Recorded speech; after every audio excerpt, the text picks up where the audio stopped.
One, hey, two, hey, one, hey, two, hey, three, hey, four, hey, ho, hey, ho, hey, ho, hey, ho. Everybody get up. Ho, hey, ho, hey, ho, hey, ho.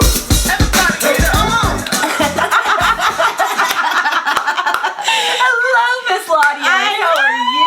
Wonderful, wonderful. Thank you all for joining us for another episode of Actors from the Dark Side. LaDios Muhammad, actor with purpose. Rav'n, an actor with passion. Yes. Yes, and today we have another review, but this is a little special. We're doing a limited series review of The Good Lord Bird. Yes. How are you feeling about this, I'm LaDios? super excited because it was based off a book that I read last year. Oh, nice. Yeah, I actually, honestly, on low-key, I was invited to audition for this. Oh, nice. Yes. Girl. So, obviously, I ain't get booked, but I went and read the book, and it was incredible. So, I couldn't wait for the miniseries to come out. Oh, I'll bet. Yeah. I'll bet. Yeah, I was very taken with it. I didn't find out about Harper's Ferry until, probably just about 4 or 5 years ago. The movie Birth of a Nation came out with Nate Parker, and I remember there was a short little thing that they did on the History Channel about slave revolts, and in the footnotes there was a book called Slave Revolts of America, and it was like I had to pay like $80 off of Amazon for it, and it came all tattered cover and everything, but it really detailed all these different slave revolts and went into pretty deep detail about Harper's Ferry and John Brown, and I was just floored because the only way that I knew about Harper's Ferry was Stephen King novels. The publisher was Harper's Ferry. Well, you knew more than I did. Yeah, I was completely ignorant until I read this. And and there's a lot of tie-ins because there's a lot of movies being made, and it's surrounding around Harper's Ferry. So. Well, it's great to have the correction of American history because, to know that this was so integral to the Civil War and all of these things, and we get kind of this painted picture. I don't know, this romanticized view of slavery, but you don't really see the truth of it, that there were a lot of people that were against it, both races. There was a lot of upheaval, that it was a really dangerous kind of hard time to live in. So this really set the record straight. I think we should start off by maybe run down of the characters. For sure. So I'll start off with our three probably most notable, which is Ethan Hawke, who played John Brown, of course. Ethan Hawke. Yes, of course. And you'll know him from Training Day, The Purge. This was his premiere. Joshua Caleb Johnson, who played Onion. Just loved him. I started following him on Instagram. Did you? And Ethan said that he walked into that audition and kind of stole everybody's hearts and really hoped that we fell in love with him, and I certainly did. Okay. He was also in It's Just a Gun, which was a short film back in 2016. But this was his feature premiere. And then David Diggs played Frederick Douglass, and you'll know him from Hamilton and Blind Spotting. And my daughter is like crushing so hard on David Diggs. Like, oh my God, that's all that I hear about in my house is David Diggs. I'm like, oh, David. So, oh wow, that's don't come knocking on my door, David. Too young for you. She might like older men, huh? Obviously. That's interesting. So then we have, this was one of my favorite characters. He played Bob. It's Hubert Point Dujour. Is that right? Dujour? Yes. He was the comic relief, but his acting was superb and very heartfelt. And he was deep. Yes, he was deep. Yes. Yeah, it was good. Yes. Go on. And he played like we'll get into it because it was really fun. Anyway, he's been in Mother of George 2013 and Where's Kyra 2017. And then one of my greatest actors that I am a fan of is Orlando Jones. Me too. Yeah. He plays the railman, or the train conductor. He was in American Gods TV dramas from 2017 to 2020, and then he was also on Drumline. With Nick Cannon. Then there was Bo Cap and Owen Brown. Black and Blue 2019 film. And he was also in Southpaw. I did see Southpaw. Okay. So it was interesting. I want to see Black and Blue. Yeah, I think Black and Blue was good. Okay. Yeah, that was really good. And then we have, I think that's Eller Coltrane, who plays Salmon Brown. He was in The Circle of 2017 film and Buried 2016 film. And then we have Nick Eversman, who plays John Brown Jr. Ah, yes. And he was on Get Up on 2014 film, and then The Petty Boy 2015 short. Okay, yeah. So what I like about this cast is it's not like straight A, B list actors. There's really some solid cast with some great talent. Yes. And I'm sure they have a lot of credits, but their credits are like few and far between. But they are superb actors, and so I believe Ethan Hawke had a lot to do with producing in this film. Yes, absolutely. Yeah, so he did a damn good job. Yeah, kudos. Yeah. Very good. Like, you were very believable to me. Oh my God, yeah. He was so great being this eccentric, over the top, like, I rolled in that character and those moments of, that righteous indignation up here, like, it was so well done, This was broken down into 7 episodes. A limited series, which I love, limited series. The first one was called Meet the Lord. Take it away. Oh, sure. So basically this is when Onion and John Brown, Osawatomie John Brown of Kansas meet. He says, "I will take your octoroon," and puts Onion in a dress. So from there on, he has to wear a dress, and we learn the meaning of the good Lord bird, which is I'm not sure which type of bird that was. It almost looked like a woodpecker, but I'm not sure. It was a good Lord bird. Okay, that's what they're called. I mean, there's not a more. I don't know. I didn't go. I thought it was just. But I ain't never heard no good Lord bird before. I don't know. It was something important to him. The good Lord bird. I meant to do the research on that. Yeah. So the one of John Brown's sons sees it and says, if you can get a feather from that bird, you have good luck forever. And Onion gives him that bird, and Onion gets his name because John Brown presents him with an onion that he's been carrying for like 20 years as a good luck charm, and Onion looks at it and starts eating it. Let's see. So, there's a couple of quotes like, "Any man that has a sip of freedom ain't worth squat to a white man." "Slavery was a poisonous snake. Freedom with no home, no food, and not a friend in the world was just as poisonous. Yeah. One snake pointed north, one pointed south, and they both bit the nigga. America will never have peace as long as there's slavery. I hope someday you will be lucky enough to have a cause worth dying for." Yeah, just to recap, so how John Brown got is he was in a barbershop. That's it. Yeah, I was trying to figure that if it was thank you for that. His Onion's dad, his name was Henry, and John Brown was getting his hair cut or shoe shine and whatnot. Anyway, he got into it with a couple of other frequenters in the town, and then they started to confront him and saying, "Are you John Brown?" And then he ends up shooting one of the patrons, and then he tells Henry's father, in Henry, that I came here to free you. And he says, so as he goes to grab them both to get them free, one of the patrons shoots Henry's father. But as he was talking, he says, he says, Henry ain't. He said, "I'll take your little girl." He said, "Henry ain't." And he thought he said Henrietta. So he always referred to him as a girl. Yeah. And he thought he was a girl. And then he gave him, of course, the nickname Onion. Yeah. And so as we go into that, we do meet Bob, who's that important character. This is amazing. And Bob joins the family, of Right. course. Yeah. He goes in to join the family, and well, by default, because his whole objective is not to go to war, but he wants to go for freedom. So he's Right. thinking he's getting freedom. So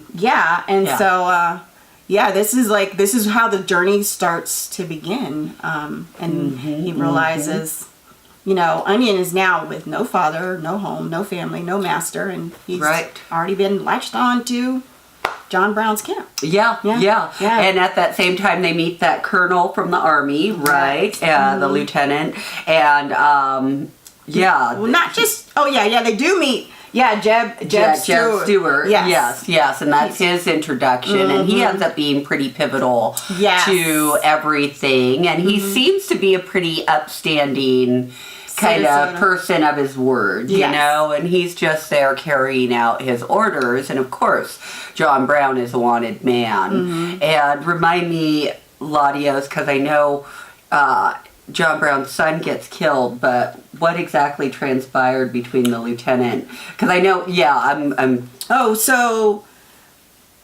this is where he meets his first, because they're trying to set up to go to war. Yes. To start a war. Yes. And before they get to the start of the war, he crosses over, and I believe this is where he meets the lieutenant to do an exchange. And I might be jumping guns, but he does an exchange because his sons were captured. And so the lieutenant basically says, well, I think, and I might be a little ahead of myself, so...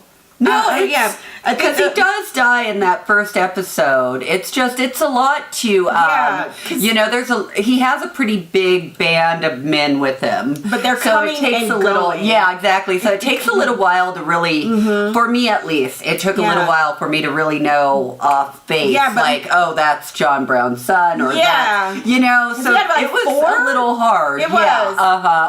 And Lieutenant Jeb, like she said, is very pivotal, because you're going to see him throughout. But I think he has compassion, but at the same time, he's still trying to do what he's been ordered to do. And he knows John Brown is on the run. Sure. So at the end, John Brown, at the end of episode 1, his son, Frederick, gets killed by one of the former men of his camp. Yeah. At that point, his whole son says, like, we don't want to do this anymore. We just want to...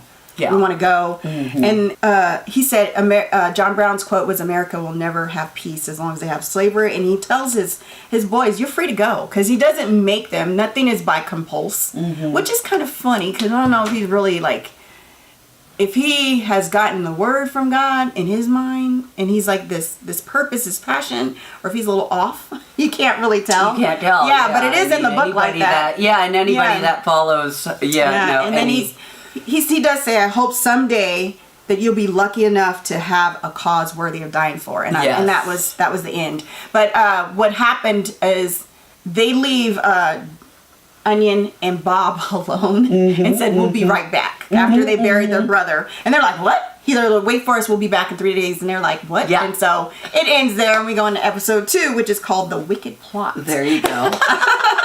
So, they left Onion and Bob was like, oh no, we're not going. And this is where they just start to get on the wagon, and they're ready to go. Yeah.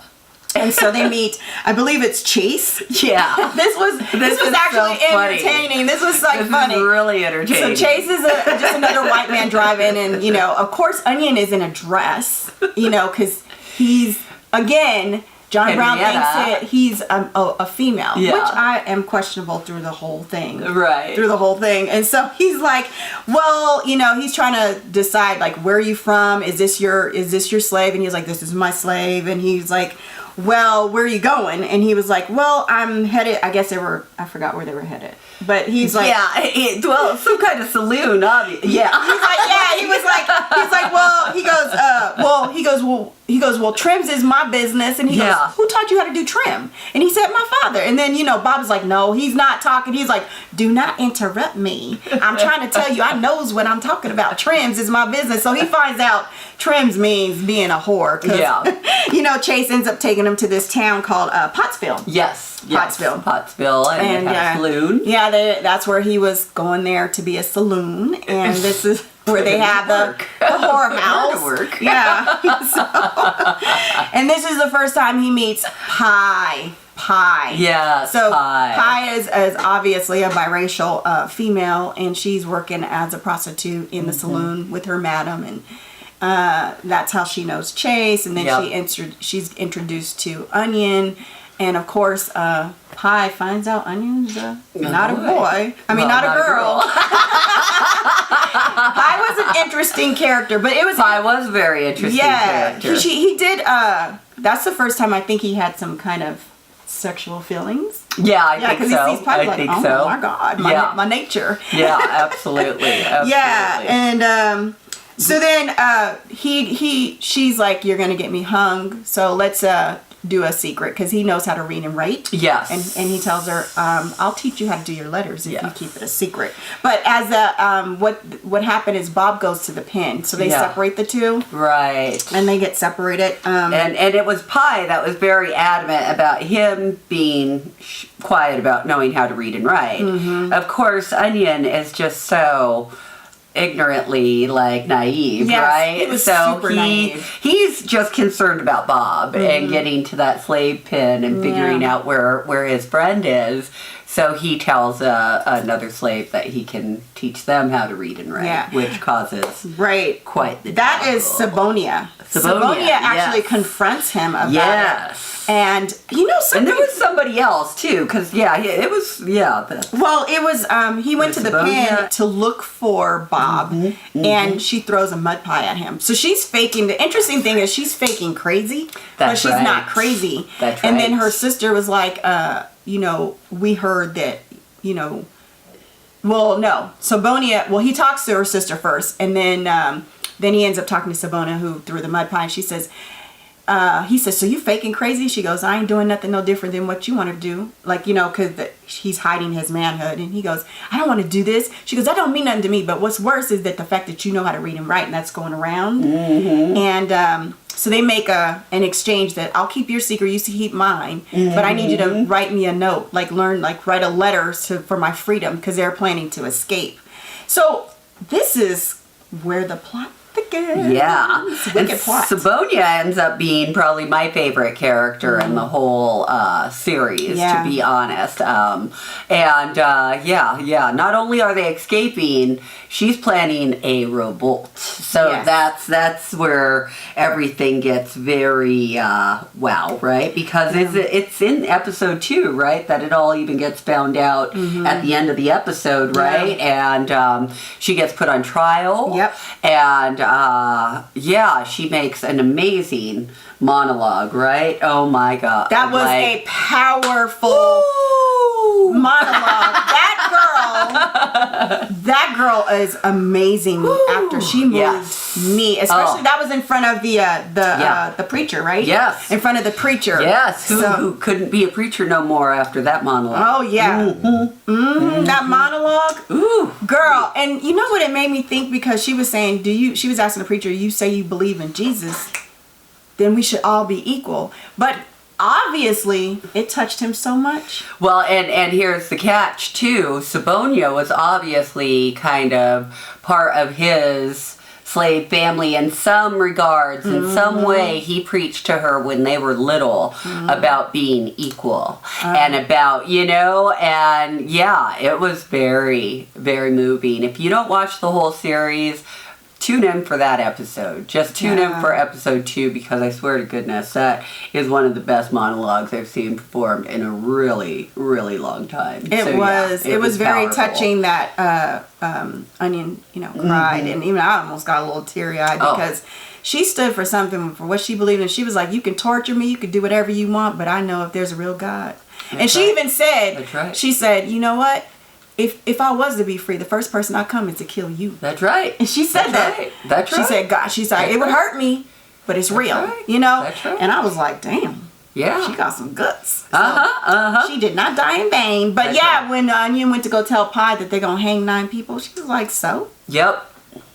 And Pie, actually, we find out, is probably the one that told everybody That there was a revolt going on. pretty heartbreaking. So that was indeed heartbreaking, and I thought back to whatever snide comment she made to Onion when she said, "Don't you tell nobody that you can read and write," because she made sure that everybody ruled the day. So that was and very she said sad. she had a plan. She said, "So what? Forget them slaves. That's ain't that much." And she said, "But this was interesting because she says we can't be seen talking. Yes. But I got a plan for both of us to get out of here." That reminded me of Antebellum when they couldn't let people see each other together. So she even know we can't be talking, but I got a plan. And I think her intentions was I good. think that's just America. I think her intentions was good, but I think she was using her ethnicity, as a get out of jail free card because that's all she knew, and she wasn't. I mean, Or she had a little bit more privilege than the darker skinned slaves, and and I don't think she's already had gone so far that she can't cross back over. You know what I mean? Was using her body, right? Yeah. And there was, I remember there was an article just a couple of months ago or years ago where it was like, this lady is making so much money from being, basically having her web channel and dating all these rich guys, and she put her kids through college and blah, blah, blah. She ain't giving a shit about no cause. She ain't standing up for no, you know what I'm saying? She's out for hers. And there's always going to be people like that in society that just don't give really two shits about anybody else or that's all she knew on, but themselves. And, that's just the way that it is sometimes. Well, isn't that interesting? Because Chase was in love with her and he wanted to make her an honest woman. He's like, she can't be a whore forever. Remember that? He wanted to marry her. And then he said, Onion, I could take you with me. He said, well, what about Bob? He's like, well, I ain't got no use for Bob. Sure. So he was willing to take Pie and make her an honest woman. But Pie probably didn't want that, That's all she knew. She was saving could probably money. make more money being a whore than hanging out with. But I think she was saving for something like her future. Because remember, she had that big thing of money under the bed. I think. But that's all she knew how to use. I'm sure she would have went somewhere else. But we don't know. Yeah, anyway, Pie got what she deserved for snitching. Yeah. Snitches get the stitches. house blow up? Yes. Boom. Yeah. So she got what she deserved. Yes. Yeah, and then at the end they hung all the slaves, and it was like, they show all their faces. It was really powerful, cinematographically beautiful. It was I loved. beautiful. Yeah, I'm glad that you bring that up because there was a lot of kind of still portrait kind of sides, and I found that really, really powerful and touching. It was throughout, and and I really love what they did with the timepiece in terms of. You did feel like it was pretty authentic, so that was nice. So on to episode 3. Mr. Fred. Mr. Fred. So, we open with the lieutenant, again, Jeb Stewart, letting our hero know that he was being charged with murder and theft of property and treason. They don't give two hecks about that. They all board a train to go see Frederick Douglass. This is when Onion finally learns of the Underground Railroad. Interesting depiction of Frederick Douglass with his 2 wives. He did one have 2 white, wives. 1 black. He did. And he did, absolutely. So that was very interesting. And I didn't know that. I didn't either. Little known fact. And again, I thought Davy Diggs was really fun to watch. That was really the highlight of this episode, was getting to see him orate and his great pomposity and He was very pompous. oh my gosh, it was very really arrogant, so in arrogant. my opinion. I like I said, it was an interesting depiction of Frederick Douglass. At the end of the day, none of us know. It's fucking way too far into the future for us to know what these people were actually like, right? No matter how many books were written and etc., right? So you take your liberties, and that's what artists get to do. So I don't know, it was an interesting portrayal, but it was fun to watch, no matter what. It was absolutely fun to watch. Yeah, I haven't seen. They always present him like that. Like I was told, he was a very proud and almost to the borderline of arrogant man. Sure. Because he's like, I raised myself up by my bootstraps. I bought myself out to freedom. Sure. And so if I could do it, you could do it. Sure. And so, Sure. but I did want to say, when they opened up with the Lieutenant Jeb. Mm-hmm. And we might have missed this point, but John Brown was a very praying man. He my God, that was so cool. God was someone who was telling him what to do. Yes. And he was confronted with the lieutenant. It opens up the scene with him. He was like, I'm going to have to arrest you. And he goes, did you believe in Jesus? And he was like, yeah. Mm-hmm. He was like, well, don't you believe we're all equal, we're all of the same blood? He was like, yeah. He goes, then why would you want to kill me for trying to free the slaves? And he goes, we're not killing you for freeing the slaves. This was interesting. I wrote this quote down. It's like, he said, you're being charged with murder, theft of property, and treason. Right. And so the irony of that comment is because we were taken from Africa and made slaves. We were killed. We were enslaved. We were made property. Yep. But because he's trying to free the slaves, you know what I mean? Yeah, the fact that was the irony. Yeah, I thought such that bitter line irony was, because I thought that irony was really powerful. And it wasn't, you couldn't be charged with murder for killing your slave, right? Yeah, Remember that, right? But he was since they were property, there was no murder involved there. But if you were to mess with anybody and their right to do that, to be so heinous, to rape and murder, etc., etc. There's some great nuggets in this limited series, so it was very powerful. Good. Yes, yeah, absolutely. But he's back on to, he goes, why is he going to Frederick Douglass? Is to... Yes, to find funds and to tell him of his plans to wage war. Which he hasn't planned. And absolutely, he has absolutely zero plan. It's great. There's a couple of scenes going back to Ethan Hawke or John Brown's kind of touch of lunacy in terms of his fanaticism with his religious zealotry. I'm like, ooh, big words. Anyways, there's one scene, I think it's in episode 2, where he's praying and the sons are like, Dad, even God needs to hear some other prayers, because it goes from afternoon to night and he's still praying. And he's praying over dinner for an hour. And you're like, seriously, an hour? So, he was so, into this long-winded prayer, and he walks into Frederick Douglass's oration, and they know each other, etc., and he's like, so what's your plan? And there is no plan. It's just like, I've been told by the Lord we need to wage war, and that's about as far as John Brown's gotten. So it's quite comical and awe-inspiring, actually, because he just goes by faith. This man is driven by pure faith, and it's quite amazing to see. So he's I think they make mention in this episode of the Secret Six, or I think that might be the next episode, so I might be jumping ahead. So you know what? You'll have to edit. I might have missed that part, but I know that Frederick Douglass was against John Brown's tactics. Yes, because he very was much killing. so. Frederick Douglass was he liked to go the more passive way of least of resistance. There's a and word. So he was like, you can't.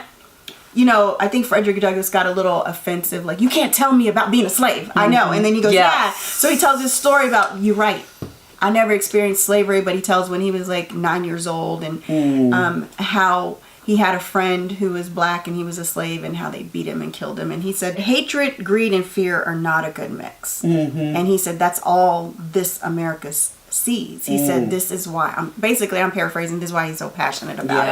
Yes, and before we go into the episode 4, Onion meets Emperor. Now, Emperor is a very important character because there's a movie called Emperor about Emperor, and it didn't even know about that. Yeah. Wow. Yeah, wow. and that the Emperor did really fight with John Brown's camp, but he also got himself free. He did really meet. This is a real life character. He did really meet with Frederick Douglass. Emperor's on there. I was gonna see if we wanted to talk about that is next. it on Netflix? Yeah, Oh, it's okay. it's on Amazon or one of those two. But Might be it having does another cross. review of Emperor. Yeah.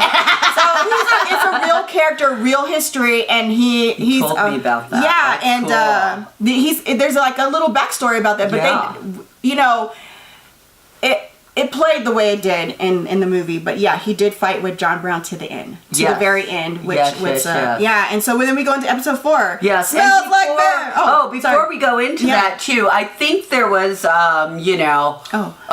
just like, I think Frederick Douglass was more of the almost amalgamation type, where it's like, let's all just come together and just, stop this classist, racist kind of bullshit, especially with the white wife that he had. Absolutely, I think he was just to say he's above people. Huge thing. That was a huge thing back, and the word now has been translated to just mean working together. But back in the 1800s, amalgamation was let's be together, so that we make a race of really beautiful mixed people and stop this, stop these color lines, which, so there were kind of two different, there's always been a couple of different trains of thoughts when it comes to the race issue in America. So it just made me wonder if Frederick Douglass was part of that kind of amalgamation group when I saw his white wife and all of that, because I was not aware of these things. So again, there were a lot of questions that went through my head. So I never thought that. Yeah. I just thought I really thought that he felt like I've made myself to be a man. Yes. And not a slave. How could you not be proud? I don't know how he did that. I don't know how he had 2 wives, 1 white, 1 black. But he probably educated him so much that he can integrate and be amongst, and because Onion did say he had never seen a black man speak like that at the beginning of the episode. Absolutely. When we talked about Emperor does decide to go with them because I think Onion was planning to escape and leave John Brown and go through the Underground Railroad, and the Emperor goes, "Why are you leaving John Brown?" And he's like, kind of expressing his fears, and he goes, "Well, why do you stay with Frederick Douglass?" He goes, "Frederick Douglass doesn't even support John Brown." He's like, "Don't get it twisted." He was like, he just doesn't agree with his tactics, but he does agree with what he's saying. And then he goes, everybody wanted an end to slavery. And he goes, "So were you ever a slave?" And he goes, "Yeah, I was a slave." Because, Onion's like, he didn't have a choice. It just hit him like John Brown came and kidnapped him and said, "You're free," but he didn't have a choice. He said, "Well, I fought to make myself free." And then he said, but he wants to meet his death as a free man versus meet his death as a slave, which is why, he decides to go with John Brown. Yeah. And then we go into episode 4. But that's an interesting concept because Frederick Douglass was an interesting character. And I could not, he's that love-hate kind of person. Like, it's so interesting. But at the end of the day, I do, I don't know. He's probably like one of my favorite heroes just because he did uplift himself and was, But he was very opinionated about, which I didn't understand. He was very opinionated about black people who didn't go above and beyond I don't know. We'll see. But I thought, we'll see. I just wanted to know how he pulled that off to have 2 wives, 1 black, 1 white. That always goes in the back of my head. It's very interesting. Yeah, but Smells Like Bears, episode 4. Yeah. And this is where they go in, they leave, where was Frederick Douglass? He was in New York. New York, and okay. New York was like a sight to see, just again, going back to that episode again, you go from backwoods country to the pump and all of this, the great dresses and blacks and whites and everybody in the streets and everything else, which is still very much kind of like New York. It's such a melting pot. It's so fucking cool. I like New York. I love New York, man. Yeah. So now they enter the scene of them going into Pennsylvania. Go ahead, take it away. Oh, okay, sure. So now they're there to kind of establish an army, and again, this Smells Like a Bear, but this is the quintessential piece where we meet Harriet Tubman, and she's quite extraordinary in terms of the speeches that she gets to give and all of that. Let's see, John Brown does a sermon, doesn't he? Yeah, he's invited to do a sermon. Yeah, okay. And he raises money. Yeah, he raises money from the Secret Six. So the Secret Six was a group of 6 super wealthy abolitionists that were funding and fueling the Underground Railroad unbeknownst to many people. So that was so much I forgot of about his, that. Yeah, so that's Okay. who they were also trying to get Frederick Douglass to go to, because John Brown couldn't speak to these people. He didn't have a direct line as Harriet and Frederick Douglass did. So yeah, so that was part of it as well. And then to kind of plan this whole thing out, right? Start getting down dates and what they're actually doing. Yeah. This is when I think they figure out that they're going to attack Harper's Ferry, take over the armory. And he's been writing Hugh Forbes. Yes. For that's right. years, and so he shows up. Yes. He shows up. Yes. And he now again, John Brown has raised like over, I guess, $1,500 or something. It was a large sum of money. Yeah. And he gives this money over to Hugh Forbes to go help him create an army, get an army prepared to go to battle. Yeah, absolutely. Absolutely. What does this Joker do? You tell him, LaDios.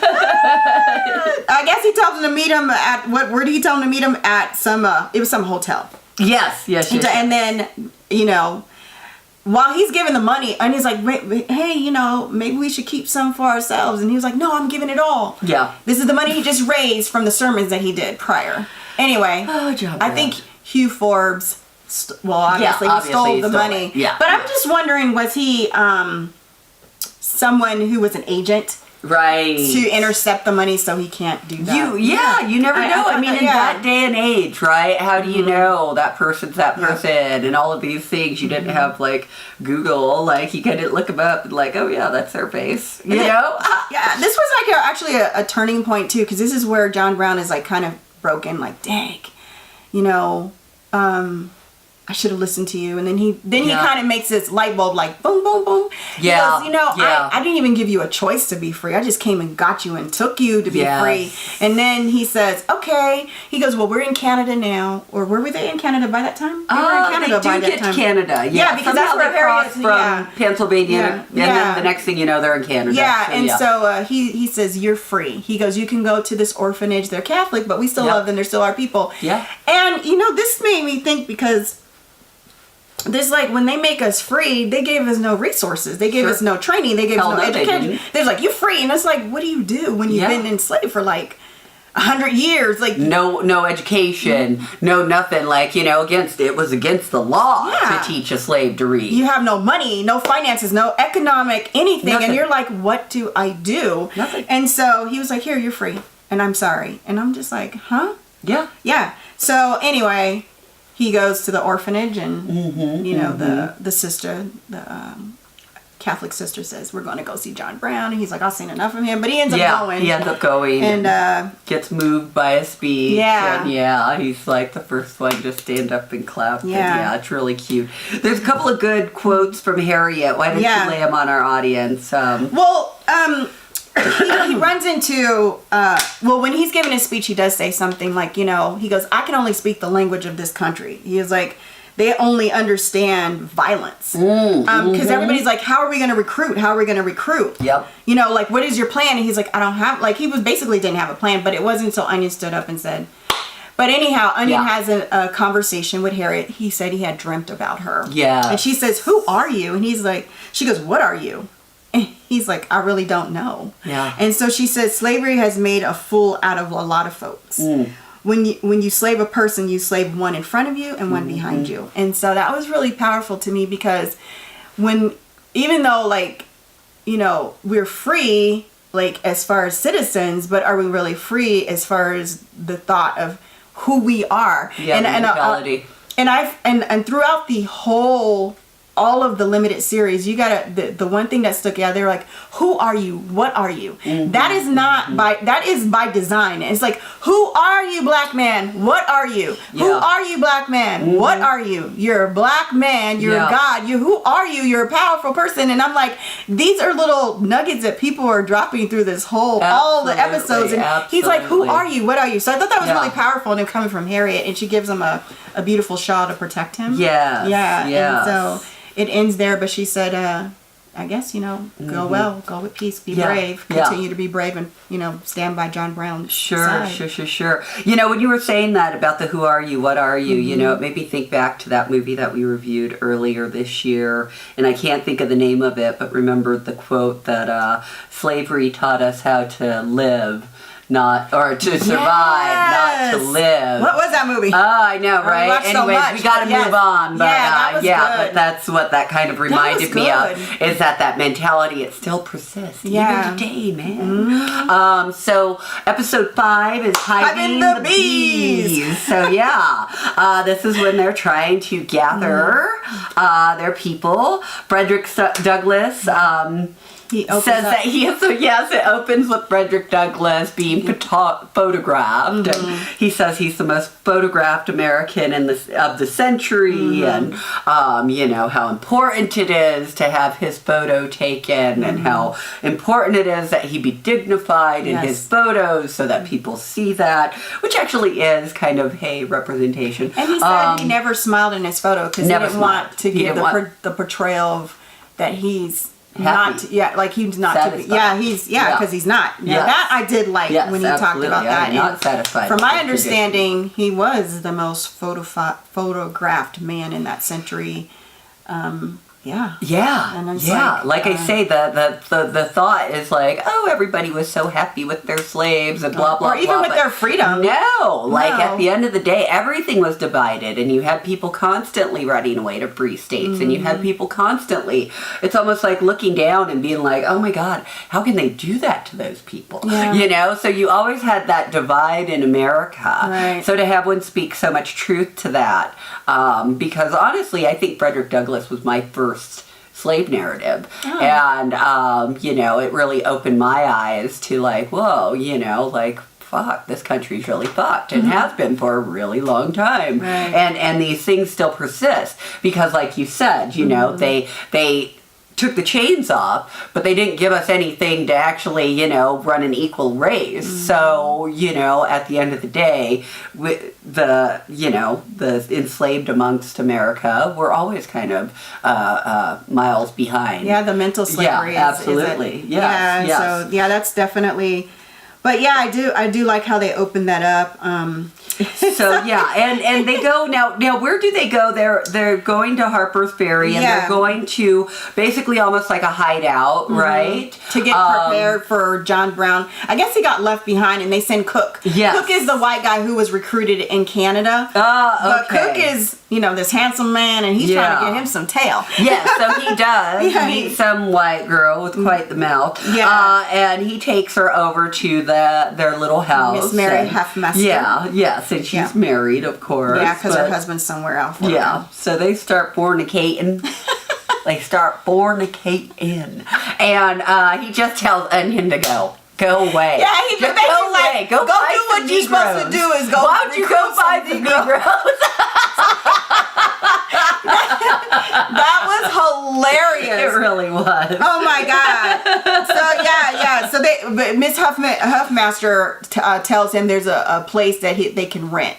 And the thing is, Cook, he talks too much, so I think he's telling her about their plan to recruit Negroes. And he's working at maybe the tavern. Yes. There's the sister-in-law keeps coming over to the house. Where is Mary? Where is Mary? And I know she's in there. I know she's in there. I live across the street. I live across the street, so I've seen her come in and out this house. So where is she? So she keeps persisting, and finally John Brown arrives with his daughter and quite a few other men. And we meet Annie Brown, John Brown's daughter, who is quite delightful. I thought she is. I liked her. Fun. She had some wit. She had some wit, some great lines. She was really just fun to watch.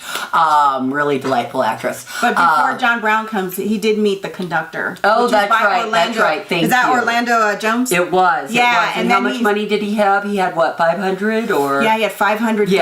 Yeah, and he gave it to Orlando to get enough black people to do the revolt. Yes. And they had 4 weeks. Yes. So remember, it was 4 weeks. And we didn't say this back when we meet Harriet Tubman. One of the things that she tells John Brown is when you set a date, don't you change it. You can't change the date, Right. you know? So anyways, yeah. That's important that you said It's that, very because it all important. ties into It the very really last does. episode. Yeah, It thank you really for bringing does. that in, No because I problem. missed that part. Yes. Yeah. We have Orlando Jones and or the Railmen and Onion get together. Onion goes back to the house. Onion's falling in love with Annie Brown, and Yeah. John Brown had asked Annie to teach him more or her more about other authors and literature and all Yeah. those things, and they're having a great time. Yeah, and he's love it, and they're singing spiritual hymns, and Adorable. it was very adorable. It was really cute. It was cute, and then Onion gets the password from the railman Yes. that Jesus is walking. Yes. So when they said, when you come up to the train, the password is going to be Jesus is walking. So John Brown comes, Yep. and he has some men, of course, and he changes the damn date. Well, because they get word that the whole town knows. I think Because the of mayor, was it the mayor or the sheriff? Or both? I don't know, but it was some high-ranking It was the constable. mayor. Okay, it was the mayor, Yep. and they came and were like, "Hey, we know What you're about what's to do." going on. We know that you have people in there. Blah blah blah." So that's when John Brown makes a very erratic decision to push up the date. You know, we Yeah. have to take Harper's Ferry now. Yeah. What, they have maybe a dozen men? If Yeah. that. Yeah. I mean, he made, and I think in the history he had maybe 100. Okay, yes, I think that's right. Maybe 100. Yeah, something like that. But then we go into episode 6. Jesus is walking. So they begin taking hostages, but they're not really building an army per se. Yeah. It's hard getting word out, and they start their trek to Harper's Ferry, right? Yeah, and then the problem is because when in episode 5 he leaves. They told Onion to go with his daughter Annie. That's right. And then so he's on the wagon that's the thinking, and last he was scene. like, I can't do it. I'm a man. So he rips open his shirt and says, I'm a man. And he kisses her and like, I love you. And he runs because he realized he hasn't given the password, which is Yes. Jesus is walking. And so the problem is because the railman doesn't get the password, John Brown's son ends up killing the railman. Before Onion can get to get to the rail person, so that they can get the slave, because he had to tell this the railman that they moved it up from 4 weeks to 2 or 3 days. Yeah. And he goes, "Where am I going to get that?" And he goes, "You do what you got to do." You know? So, Yeah, that was a really sad And so basically in episode 6, they're just holding everybody hostage. Yeah. The whole time. But what was interesting, his one son stayed behind. Yeah. That was interesting. It was interesting because the sons, like you said earlier, right? They seem kind of apathetic, maybe I don't know, totally in, but whenever there is an opportunity to leave their father, they always stay right by their dad's side. Except for that one. I don't remember his name off. It was Owen. Owen stayed behind. Yeah. And because that's when Onion runs back to the house off from the wagon. Oh, that's right. And he's that's like, right. "You're still here?" And he was like, he basically cries because he knows he's a coward. That's right. And that's right. And I don't even know if he really says, "If I'm a coward," as he knew that his father was going to lose. Right. With the army, there's 500 to maybe 80 to 100 Oh my men. gosh, yeah. He's going to lose. Oh yeah. And so he said his father told him to bury them. That's make right. sure they're buried. That's right. But he's crying and Onion goes to the railman, and of course he gets shot because the password is not. Then they, him and John Brown's son go back to Harper's Ferry, and they have no men, and they have tons of hostages, and here's where everything happens pretty much. Yeah, pretty much. The last episode, the last word. So this is this is basically the big shootout, the big, hurrah. But that's when he reveals he's a man. Yeah, the boy. absolutely. The boy does reveal that he's a man, and I think it starts pretty early with them trying to release a hostage. Yeah. And they're releasing a woman hostage, and it's both of John Brown's sons that go to deliver her. Yeah. Yeah. And as soon as they get her, of course, they open fire. Yeah, and he's like, why did they do that? Why did they do that? And like, why? But the touching scene was with Onion and the other black men. Is Yeah. because he had said it, he was a man. Yes, and he said, why didn't you act like a man? He said, how wasn't can I it act? the whole group Yeah. of the black men, and He they all said- end up giving them their shirts and their boots. vests. And he said, I don't even know how do I know how to act like a man when I haven't even been able to grow up, as a boy, being my own nature. He's Yes. like, I don't know what a man acts like. So I thought that was like really, oh my God, my heart. Because when it opens up, or maybe it ends on the last season, and you see them coming out and they freeze, and I was like, why don't I have no pants on? But then when you go into the next episode, they start giving him man stuff to wear, boots and overalls and stuff. But they want him to get out. Yes. And he gets out He because he does. says he was kidnapped, and him and Bob. Yes, Oh absolutely. wait, no, Bob jumped off the wagon. Yeah, Bob gets free, or clears himself earlier and goes back to the hideout spot. So he's Bob back at the jumps off the hideout house wagon and says, and goes and hangs out with Cook. he starts basically. crying and he goes, So I want to believe, but I can't. And he jumps off the wagon. So when he goes, when Onion gets out and released, he goes back to back to that house. He basically kind of gets to escape because somebody tells him, you look just like somebody else's slave. So the lieutenant, Jeb Stewart, is there again. Yeah. And he's kind of negotiating with John Brown. And he's like, look, you have no leg to stand on. You can't negotiate with me anymore. You're done. Yeah, pretty much. But, I liked him. He was kind of cute. I did like him. He was What was adorable. his name? What I was his don't name, know. Mr. King? You need to look that up. Yeah, he But- was a pretty cutie. But anyways, he was a little too hairy look it for up. me. He was a little too hairy for me. The Lieutenant Jeb Stewart. Yeah. He was so cute. But what was cute about him was that he seemed honest and integral. But he has this little conversation with John Brown, and finally, I can't remember exactly what all happened because there was another shootout. Yeah. And then there's a little window to get out of, but they told Onion, you look just like so-and-so's slave. You should just go out there and act dumb. Yeah. Which he's good at, and And he's pretty witty, though. And he is, Yeah. So he was escorted by one of the soldiers back to the plantation. Yes, and back to the house, their hideout spot, basically. Where and that's where Bob is. and Bob and Owen was there, and Yes. he was like, I'm gonna whip, I thank you for returning my my slave, and he's about to get a whipping, and so it kind of worked out that Owen stayed there. What's his name? Wyatt Russell. Wyatt Russell. What's he been in? I don't know. It didn't tell me. Oh, okay. Okay. Yeah, well, he was a cutie.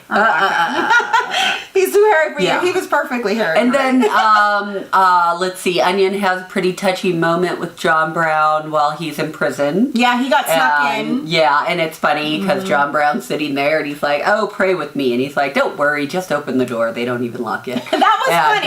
That was He was funny. like, so you could be like gone, like Yeah, he's he could've thinking you left. could just left, He could've left, but I but think John Brown knew he wanted to be repentant. Yeah. He knew that he took a lot of lives and that he changed the date like he does. and he said he was ask for sorry for forgiveness. changing the date. He does ask for forgiveness for that. That's really touching. And then, of course, I think the last... Onion says, Oh, yes. hey, how come you never asked me about me? Basically, inadvertently saying you knew that I was, you never asked about me being a male or female. But he didn't say those exact words. He said, how come we never asked her? And John Brown goes, it didn't matter. He goes, I don't care what you are, as long as you live it fulfilling, like you live it in full. Yeah. And he says that, he wanted him to go off and be happy, and he said, if you see my daughter, I think she'd be a good mate for you. Like, good, like you'd be a good mate to her. And so I thought that was, book, that was nice. in the book, I just feel like in the book, if I recall, he always knew. Sure. He always knew. But went along with it. Yeah, he just went along with it. So. And maybe it was part of his fanaticism. Like, And his I'm guilt, always too. right. Well, and I'm always right. Yeah. I called that a woman, that's a woman. Yeah.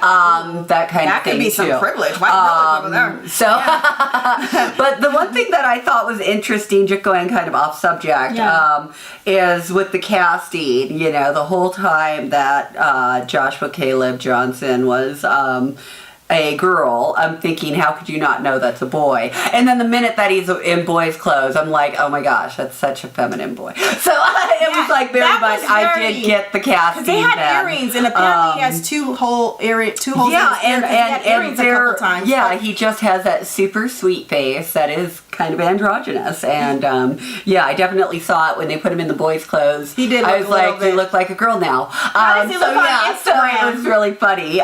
Like very much the same. He's Yeah? a sweetheart. Yeah, Well, he needs some hair on his face because yeah, he did look very. Yeah, I think he's 12, you know, but I Yeah. think he is 12. you In know. real life? Yeah, I Yeah. think he's a child actor, so Yeah. kudos to you. Great job. He did look was very so feminine in some fun cases. to follow. Yeah. Yeah, and yeah, it was good casting, because Yeah. he was definitely lovable. I really liked it. I really liked the limited series. Yeah, I did too, and I, you know, of course it ends with John Brown He got being hanged. hung.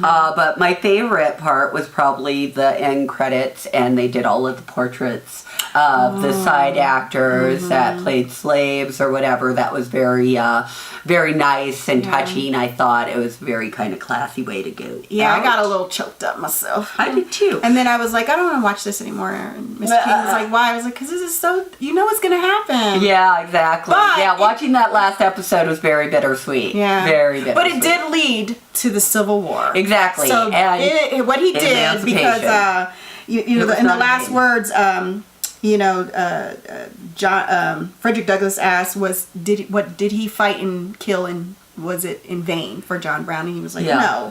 no man can ever fail if they found fighting for a righteous cause. That's so, right. that was a really good limited series. Absolutely. Would you give it a rating? I'm gonna give it an A+.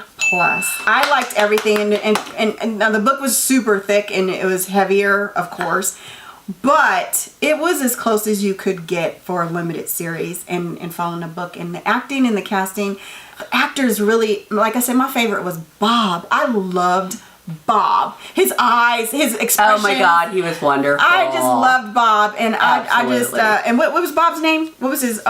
Hubert Point de Jour. I wonder if he's maybe French. he's maybe from French. New Orleans. Yeah, yeah, de Jour, that too. Hubert Point. Yeah. That was his biggest role, he said. And yeah, Is he American? I don't know. Oh, okay. Did you hear him talk? No, I just read it. Oh, okay. I was just wondering because, you know, sometimes you think they're American and they're usually they're British or something, but he was amazing. yeah, absolutely. I really liked it. The music, the fun, the prayers, the God, the scriptures, all of it was fun. The cinematography, amazing. I mean, every actor in there just, they did their thing, and Ethan Hawke was amazing. And I really hope he gets acknowledged for this. In addition to the other actors, I hope this was the best I've ever seen Ethan Hawke perform. Me too. The best. Definitely. He was amazing. amazing. I kept saying, are those real freckles on his face? I mean, He was the amazing. makeup was, It was great. really great. I mean, I looked at their nails, they made them dirty. I mean, the makeup artist, I loved it. I loved Yes, it. All the so good. clothing, it was good. A+. Take some time. Look at this limited mini series. What's your scoring? Yeah, for one of the few times ever we're on the same page. I give it an A+ as well. I absolutely loved it. Now that I know that it's an adaptation, I am going to look for the book. Maybe it's on Audible. I have a credit. So yeah, You can good use mine. stuff. It's on Audible. I got it on Audible too. You Yeah, just- no, that's great. Yeah, Yeah. like I said, I have a free credit right now. Don't so use yeah. your credit. Just Yeah. plug into mine. Oh, well, you'll have to send it to me. Yeah. But yeah, and I don't It's know if really we've good. done that before, so yeah. It's But- super good. I liked it, and this is a good choice. Good choice. Good Yeah, choice. yeah. So Yeah. yeah, everybody should watch this. Showtime. If you're not, if you don't get it through your cable, you know you can get it through their app for I don't know how much. I'm probably but, like yeah. $8.99 a month or Something like And you that, can cancel yeah. because there's no contracts. Yeah, or wait for the free trial Yeah. and marathon this because it will be worth your time. So yeah. She said marathon. That's what I do. That's why we're so patient. But in the meantime, my cheap tricks. Sorry. Hey, whatever we gotta do to be frugal, you know. Hey, I'm all good. But yeah, we thank you so much for sliding through, Dark Side family. This is a great review, great choice, Rav'n. Appreciate it. And in the meantime, in between time, you don't have to be asleep to dream. So get up and get out and do something for yourself. I'm Rav'n Moon, an actor with passion. And I'm LaDios Muhammad, actor with purpose. And we are Actors from the dark side.